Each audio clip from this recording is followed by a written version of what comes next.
I know you've clicked on this video to get some thrill, to feel the adrenaline rush, but today's footage could also be dangerous for you. People literally commented this after watching the third one. In the first story, the cave explorer himself suffered a lifelong trauma, and the last one, that itself comes with a serious warning from the uploader, so watch at your own risk.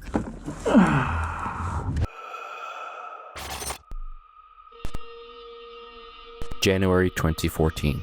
Bob Johnson, a steelworker from Saltburn, Cleveland, went into Lost John's Cave in Lancashire, England, with a group of experienced cavers. They were all expecting some thrill and fun for a weekend underground adventure. But when Bob was getting ready, along with everyone, putting on his helmet camera, he had no idea that in a matter of minutes, the situation would turn into something deeply disturbing that would haunt him for life. Lost John's Cave was an active cave system in Lancashire, where the continuously moving water can transform a normal descent into a potentially lethal trap. But luckily, the group got through the first parts without any problems. Their voices echoed off old limestone walls as they descended further underground. So, everything was going as planned until they came to what the cavers referred to as the tube.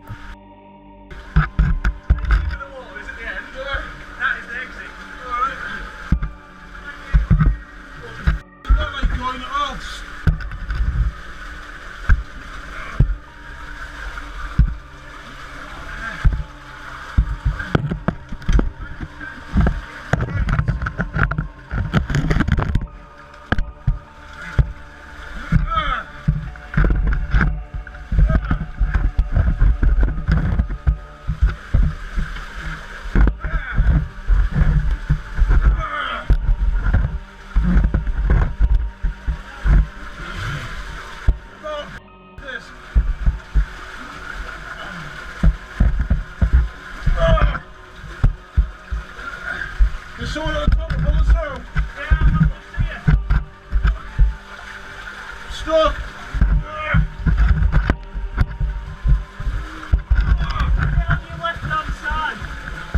On my left hand side. I'm on my right hand side.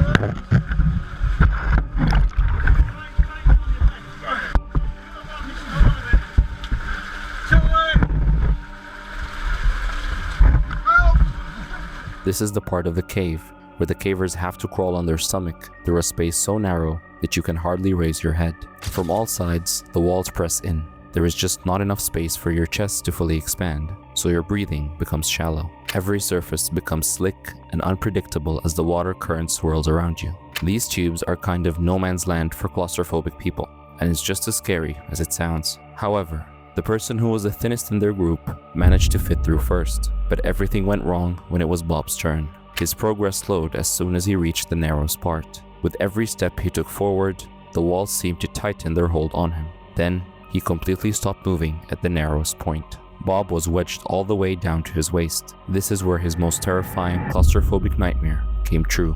Bob was not only unable to proceed, but he was also unable to go back. Every effort to break free from the rock only made his predicament worse. At first, his friends didn't realize how serious the situation was. They even shared some mild laughter in the early moments of the footage, casual conversation, and the assumption that Bob would work his way through like always. But Bob realized that this was getting serious, and he was stuck there without movement, and that's when the terror struck everyone. If Bob had been stuck in a dry cave, they would have had time to think, solve problems. But this cave was full of water on a strong current, so as soon as he got stuck, water kept rising all around him fast, and Bob was about to drown in a few minutes. Bob's suit already started to fill with water, which made an already unfeasible situation much worse. Squeezing through the passage became even more challenging due to the extra bulk and weight.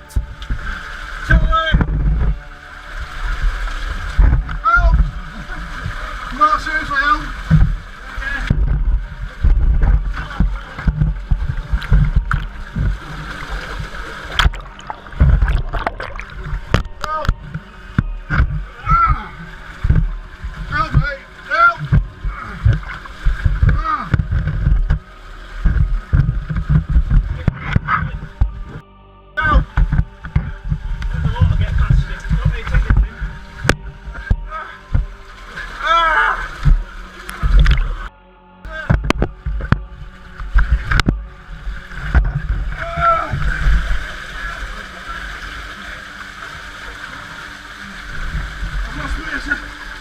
His chest remained firmly pressed against the hard rock, making it harder for him to breathe. You can literally hear the pain and the desperation in his voice. Right. Stop. Relax. Just relax a bit. Stop. My chest is stuck. Can you get higher? Slightly. No. No. No.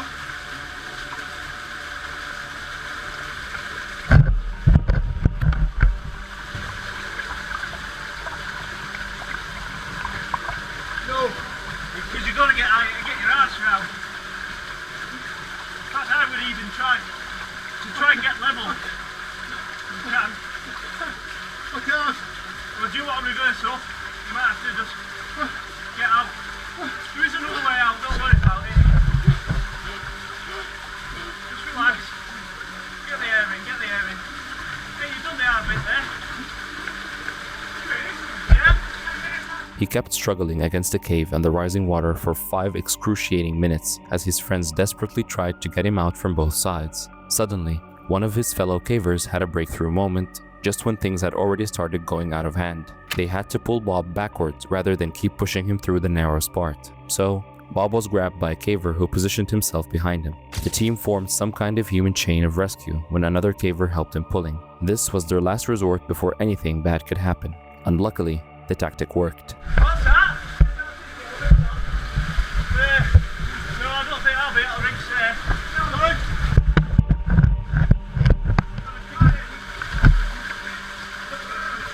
I'm physically wedged. We'll have to go out. Just push out back. It's up now, you pull me! You might have to pull him back. He's stuck at this corner. That's it. Yeah? This? Oh, yeah, it looks tight. Don't think I get it. Pull me! Pull him! Pull him! Bob was released from the rock prison and could finally take a deep breath. They already had enough thrill and dopamine, perhaps more than they expected. However, his struggle was far from over. Before they could see daylight again, the group had to spend an additional 3 hours crawling through alternate passageways to escape the cave system. And after 3 hours, they went out of the cave system. But Bob could never get out of the trauma he had that day. He later disclosed that he gets anxious when he watches the helmet camera footage of his experience. It reminds him of how close he was to never seeing daylight again because of the trauma of those 5 minutes trapped in rising water, which left him with permanent mental scars. Nevertheless, Bob hasn't completely given up on his love of caving despite this terrifying encounter. Only the Lost John's Cave is something he firmly decided that he would never go back to. But would you ever like to try your luck in the cave?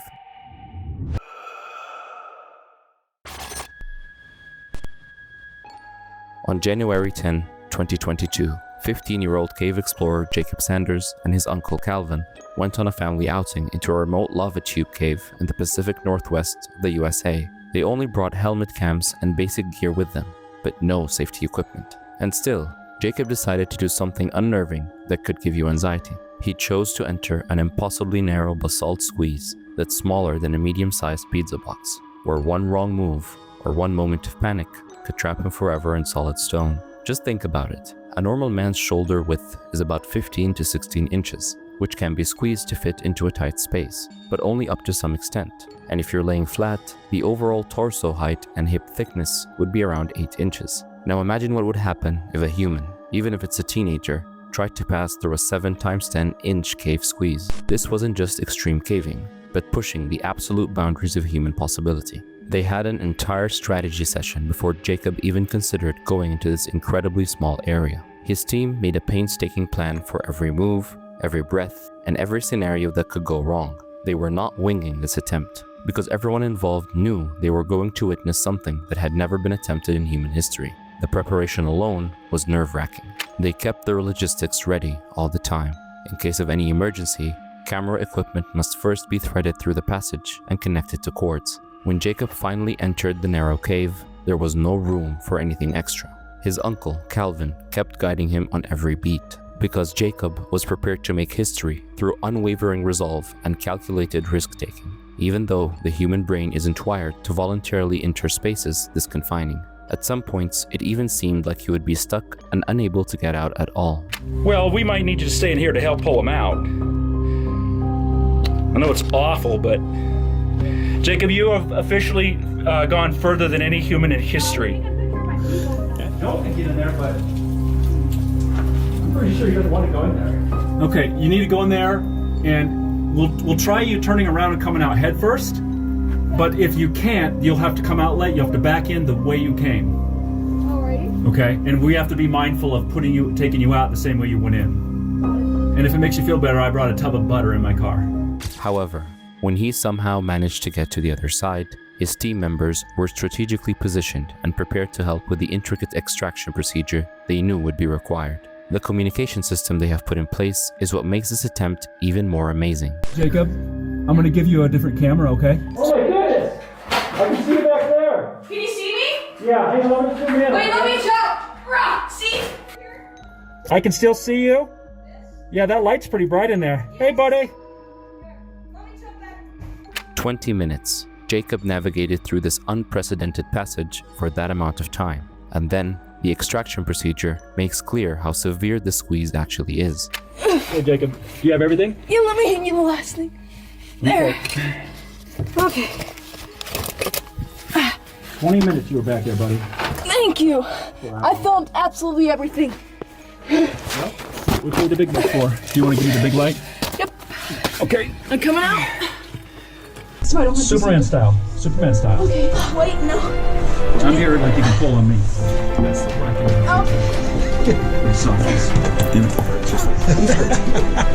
That was awesome in there. Are you injured? Good. He extended both arms straight ahead while being pulled through the passage, which is uncomfortable, but it's the only way to get back through such a cramped area. The moment Jacob made it out of the squeeze, it seemed like watching someone be born out of solid rock. But what gives you more goosebumps are how happy, excited, and content Jacob felt after completing this life and death cave exploration. That was so much fun. Holy shit, it's been in there. Would you ever like to come and try this? In case you do, the name of this specific squeeze is Jacob's Passage, named after Jacob Sanders. Hell Hole Cave in Santa Cruz County, California, is infamous as one of the most claustrophobic experiences on Earth because of its squeezed sections. And in 2019, when the cave explorer Brandon Gross first approached this underground nightmare, he had no idea he was going to record one of the most unnerving footages of human vulnerability ever caught on camera. Brandon came to this place for the first time on the 1st of December that year, just to overcome his claustrophobia by confronting the smallest possible spaces. And that's why he entered this cave system with his friend and guide, Danielle, carrying helmet cameras, a climbing rope, and had torches. Leave on, but... Yeah. Okay, we're in. Grab the rope, because the... Goodbye, world. Oh, God.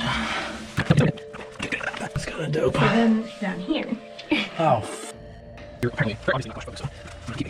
this is crazy. Part where like I couldn't, it took me a little bit. This hole is literally the size of my foot.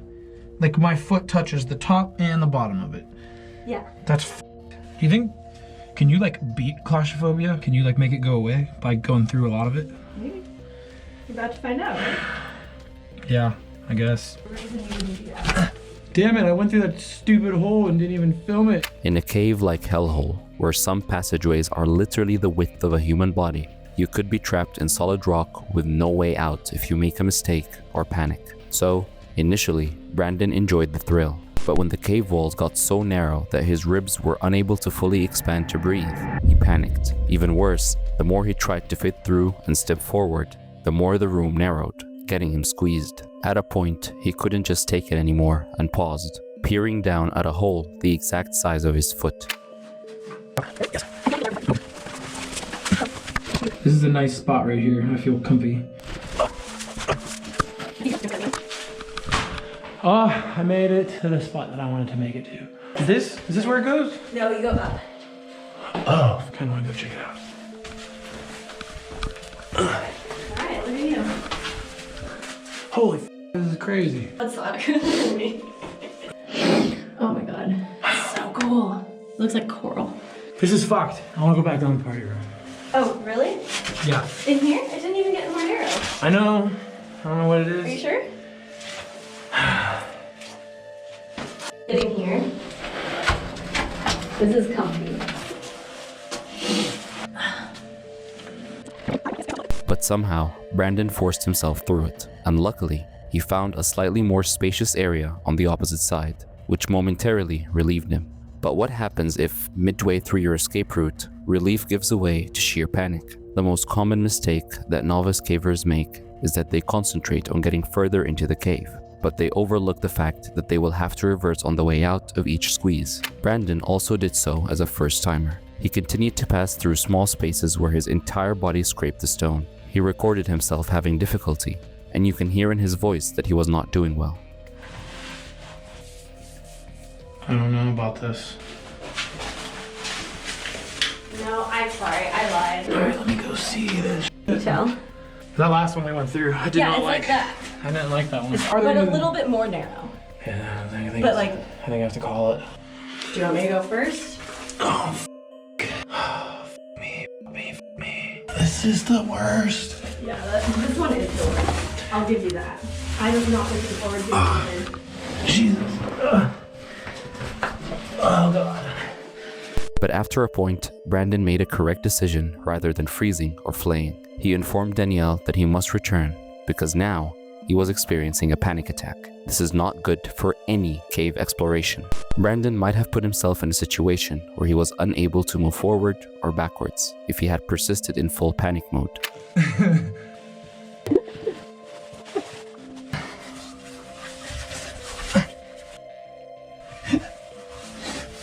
Oh my God. This is my worst nightmare. Okay, we're making progress. Oh man. I feel like people much bigger than me literally couldn't fit through that. Nope.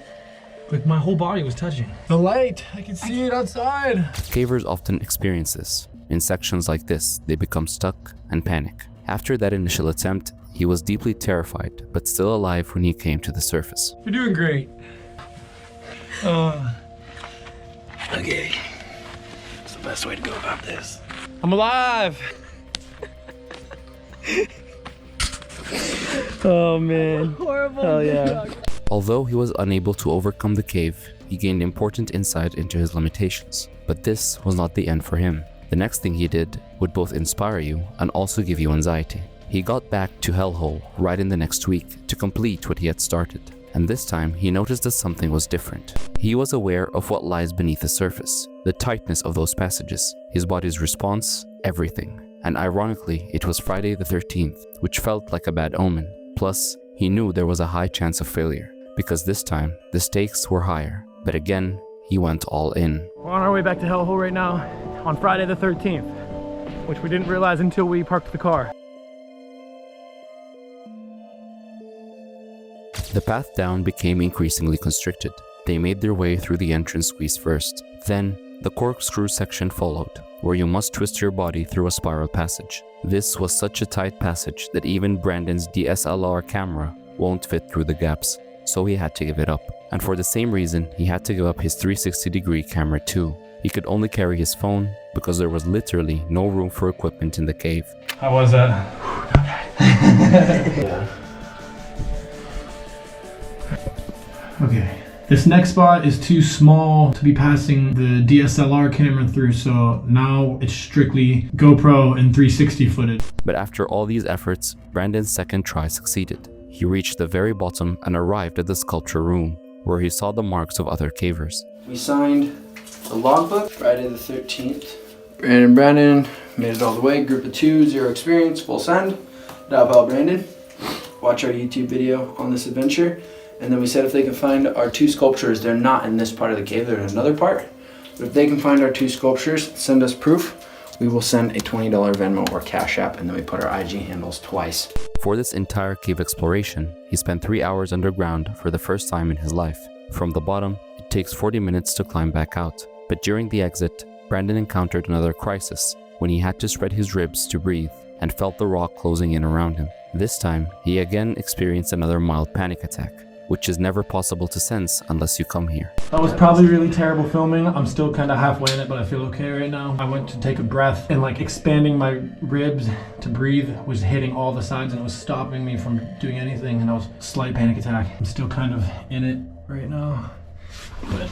However, he was aware of what to do this time. He took a pause, calmed himself down, and took as many breaths as the room permitted. Then, he continued to go upwards slowly. When he eventually crawled out into the daylight, he was worn out, still in shock and panic. So, we came out. We were actually in there for 3 hours, which is kind of crazy. I didn't realize it was that long. We made it all the way to the bottom, and to climb all the way out, like pretty quickly, it took us 40 minutes just to get out from the very, very bottom. I didn't want to go all the way down, but faced my fears, and I made it, and now we're hiking back to the car, and we're safe. However, overcoming the Hellhole Cave became one of his biggest personal achievements ever. Would you dare to try? Remember Calvin Sanders, the uncle from our second story? This final disturbing footage also came from another cave exploration by Calvin, but this time the visuals are so unsettling that he even had to give a trigger warning for the viewers. So, if you are faint of heart or have an anxiety issue, beware of this one. Now.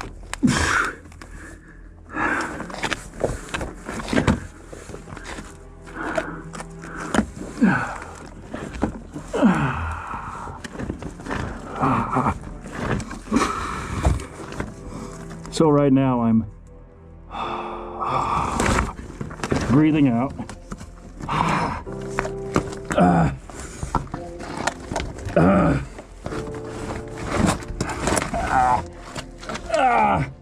Okay, so I'm coming up out of this, and if I get stuck, I have this rock with me such that I can pop off some of these knuckles, which made it very hard to get into. Now I have to go slow.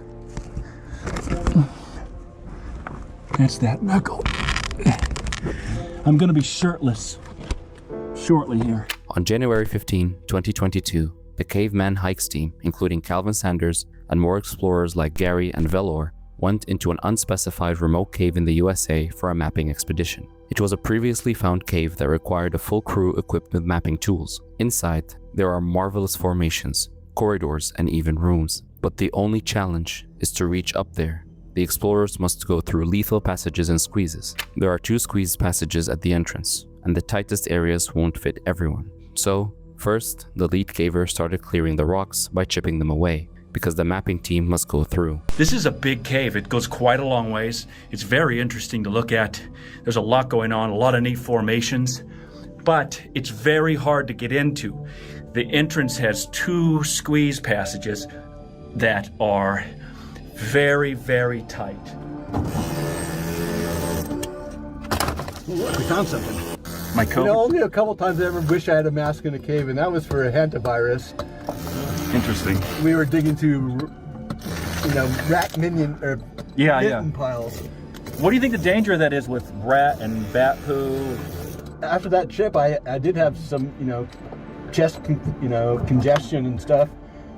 So this is what they were chipping, is through this area here to make this a little easier to squeeze through. This is a big cave, but you got to get through this to get in there. This is Gary. I'm gonna take a squeeze.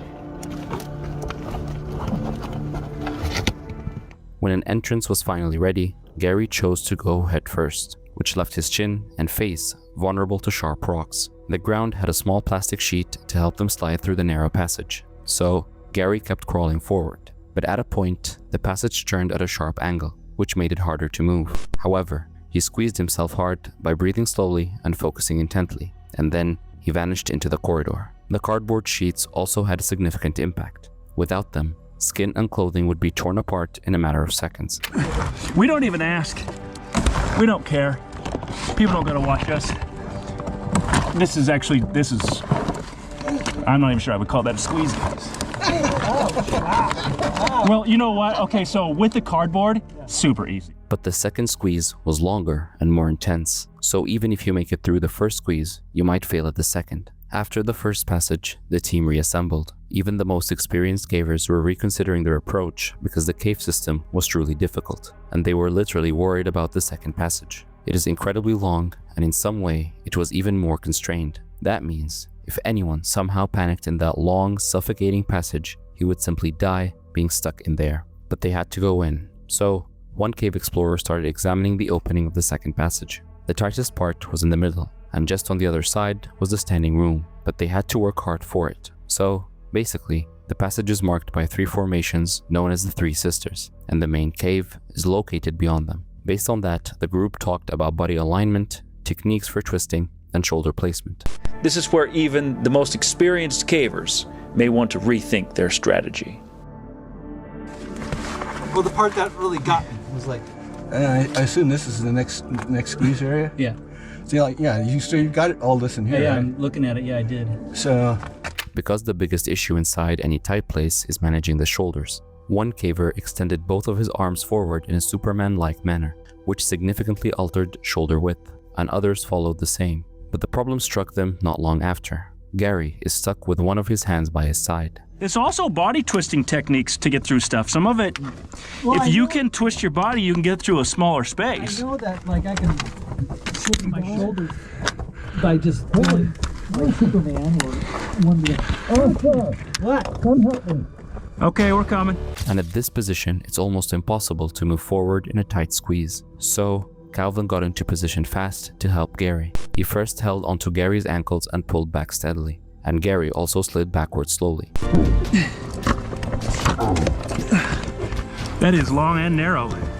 But after a few moments, the caver is freed. You're free here. Luckily, his hand was set free after a few tense moments, but they had more rock that needed to be chipped away. Meanwhile, another team member, Arlen, had the next attack on the passage. You just got to move slow and then kind of wiggle your shoulders so that they come unstuck from the ceiling. Most of your clothes, though. Yeah, I mean that's why you got to wiggle your. It can definitely from the other side. You can definitely whittle it down more. He had already managed to get past the shoulder area. In certain places, the rock was detached from the ceiling. It's terrifying to get stuck here, but what happens next was something they were not ready for. One caver confidently went further because the passage appeared wider than it actually was due to the cardboard. And that's when it happened. Whenever he felt that the squeeze was not actually wider, it was just an illusion, his movement stopped abruptly. He crammed in and did something no caver should do inside a squeeze: panic. Luckily, he controlled it somehow, thinking that if necessary, they could help him get through. There was another caver after that, and after a lot of effort through the unsettling, tight path, they finally came to the room beyond. There were countless formations inside with lava candles everywhere. These are just gorgeous constructions that developed over thousands of years. The tight spot led them to a much bigger area with a 15-foot tall ceiling and multiple pathways. When the tramp checked the map, they found a small crack that linked back to the entrance, which could be a new way out for them. But one of the team members said that it would be challenging because of cracked ribs. But despite the brutality of caving while injured, they proceeded cautiously. The exit felt easier. They knew what was ahead, but that's exactly when mistakes happen. The good part was that they had gathered all the information they came for. They finished the mapping, so the future cavers would be able to pass the terrifying passages and formations with the help of this guide. But would anybody dare to venture through these inhuman entrance tunnels, risking their lives? Would you? We would love to know your thoughts in the comments below. And for more disturbing footage, just watch this next video.